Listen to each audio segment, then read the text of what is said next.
السلام علیکم ورحمۃ اللہ وبرکاتہ۔ میرے عزیز بھائیوں اور بہنوں، آج میں آپ کو بتلاؤں گا کہ کسی نے اگر آپ پر چاہے کسی بھی طرح کا جادو کیا ہو، کالا جادو ہو، نیلا جادو ہو، پیلا جادو ہو، لال جادو ہو، جادو کا علاج آپ خود کیسے کریں؟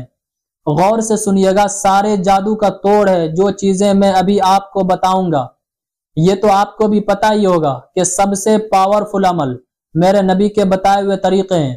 میرے نبی نے جو جادو، جنات، ایسے بھی اثرات جتنے بھی ہیں، اس سے بچنے کے طریقے اور ٹیکنیک جو بتائے ہیں، اس سے زیادہ طاقتور عمل دنیا کا کوئی بھی نہیں ہو سکتا ہے۔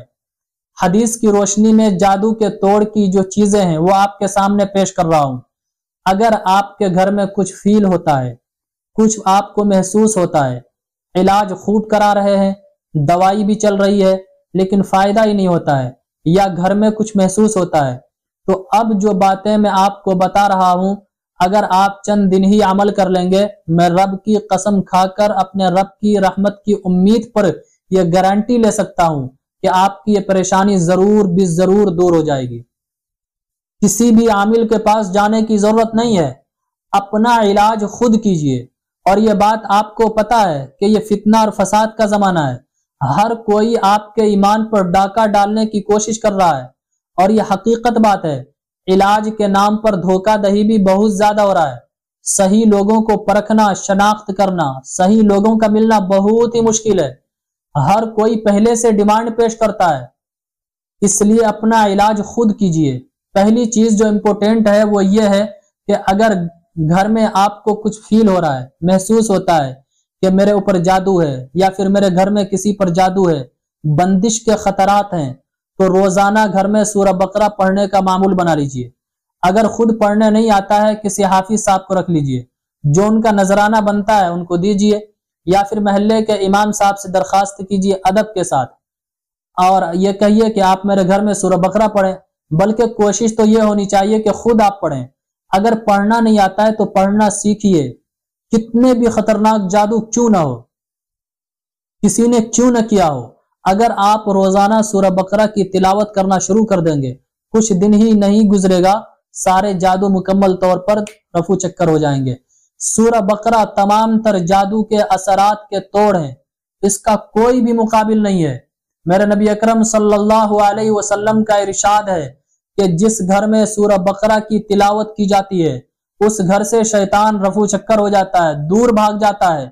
اب جس گھر میں سورہ بقرہ پڑھی جائے، اس گھر سے شیطان دور بھاگ جاتا ہے۔ تو جو سورہ بقرہ پڑھ رہا ہو، اس بندے پر تو شیطان کے آنے کا کوئی سوال ہی پیدا نہیں ہو سکتا ہے۔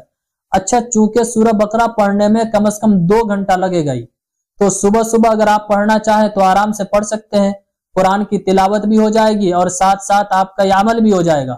لیکن اگر کسی کو بوجھ محسوس ہو رہا ہے کہ سورہ بقرہ اتنی لمبی سورت ہے اور روزانہ کیسے پڑھوں گا، تو تھوڑا تھوڑا پڑھیے۔ 1 پاؤ آج پڑھ لیجئے، 1 پاؤ کل، پھر 1 پاؤ پرسوں، اس طرح کر کے 3 دن میں آپ پورا کر لیجئے۔ ایک معمول بنانا ہے۔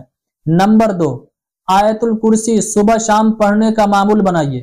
اگر کسی کو یاد نہیں ہے تو یاد کر لیجئے، بلکہ یہ چیزیں تو یاد ہونی چاہیے، پھر مسلمان ہونے کا مطلب ہی کیا ہے؟ بلکہ آیت الکرسی تو بہت کام کی چیز ہے۔ آپ سونے سے پہلے آیت الکرسی پڑھ کر سوئیں۔ حضور پاک صلی اللہ علیہ وسلم کا ارشاد ہے، اگر کوئی بندہ سونے سے پہلے آیت الکرسی پڑھ لیتا ہے تو اللہ کی طرف سے ایک فرشتے مقرر ہو جاتے ہیں جو ان کی حفاظت کرتا ہے، اور جب تک صبح نہیں ہوتی ہے تب تک ان کی حفاظت کرتے رہتا ہے۔ بلکہ اللہ رب العزت ایک دربان مقرر کر دیتا ہے جو ان کی حفاظت میں صبح تک لگا رہتا ہے۔ جو بندہ آیت الکرسی پڑھتا ہے، اور پھر اس جگہ میں آپ کو یہ بتا دوں، جو آیت الکرسی تو پڑھ رہا ہے، میرے نبی نے کیا فرمایا کہ اللہ کی طرف سے ایک دربان مقرر ہو جاتا ہے جو صبح تک میری حفاظت کرتا ہے۔ تو اب مجھے ٹینشن لینے کی کیا ضرورت ہے؟ یا آپ کو میری حفاظت جب صبح تک ہو رہی ہے، اللہ نے لے لیا حفاظت کی ذمہ داری، تو کس چیز کا ٹینشن لینا؟ کوئی جادو اور اثرات آپ کے اوپر کچھ بھی نہیں بگاڑ سکتا ہے، ٹھیک ہے؟ آپ کو کبھی بھی وہ نہیں ڈرائے گا۔ دوسری بات میں آپ کو بتاتا ہوں کہ میری حفاظت تو صبح تک ہوتی رہے گی، کوئی بھی جادو ہو، جنات ہو، سوتے ہوئے آپ کو کبھی بھی نہیں ڈرائے گا۔ اب تیسری بات جو آتی ہے وہ بہت امپورٹنٹ ہے، وہ کیا ہے آپ کو پتا ہے؟ نمبر 3،